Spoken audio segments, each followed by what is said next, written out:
Updated December 21, 2017, 23 hours 12 minutes and 15 seconds. An ambitious multi-billion-dollar expansion of the iconic Snowy Hydro project could cost more than twice as much as previously thought, but the Prime Minister argues it's still a viable project.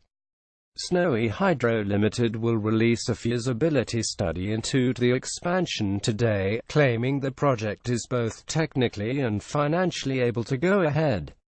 The company's chief executive, Paul Broad, says the costs have increased from the initial $2 billion price tag to somewhere between $3.80 and $4.5 billion. The board is committed to doing $60 million worth of work in the next 6 months to refine those costs, and we expect the cost is at the lower end of the spectrum, Mr. Broad said.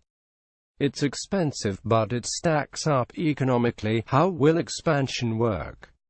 Utilizing existing reservoirs, a new tunnel could link the lower Talbingo Reservoir with either the upper Tantangara Reservoir or Lake Ucumberni. Another pump and a large power station would be built, similar to the Tumut 3, which currently has Australia's largest pumped hydro storage capacity. Experts say pumped hydro can reach full power in as little as 30 seconds and is cheaper than the alternatives. Expansion would cover the shortfall on peak days in summer if wind and solar outputs aren't keeping up with demand. Mr. Broad said the price had increased due to the complexity of the engineering and building tunnels in the mountains, but stressed the cost estimates were conservative. The company, which is mostly owned by the Victorian and New South Wales governments, will fund the expansion rather than the federal government. It won't be a cost to taxpayers. We will be paying for this out of the balance sheet of Snowy Hydro. A Senate committee has already heard of risks that costs could skyrocket to $3 billion once the construction of transmission lines is included. The feasibility study is likely to suggest that despite geological challenges, the project can go ahead. Dubbed Snowy 2.0, the expansion links two major dams in the Snowy Mountains with 27 kilometers of tunnels. Snowy Hydro 2.0 is a nation-building project. It will not only deliver a more affordable and reliable energy system but will also generate jobs and grow our economy, Mr. Turnbull said in a statement last night.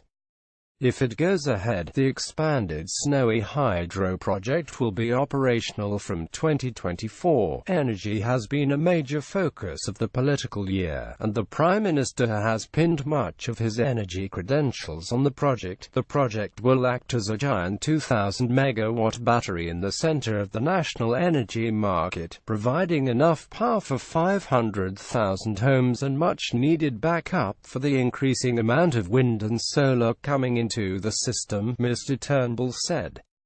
Energy has also been a flashpoint between the major parties, both at a state and federal level. On the day Mr. Turnbull announced the expansion, his Energy Minister Josh Frydenberg and South Australian Premier Jay Weatherill were engaged in an on-camera spat about the federal government's criticism of state energy policy. Some towns in the Snowy Mountains are already claiming boosts in traffic and people since the project was foreshadowed. Topics: environment, hydro energy, government and politics. Turnbull, Malcolm, NSW, Australia First, posted December 20, 2017, 22 hours, 1 minute and 4 seconds.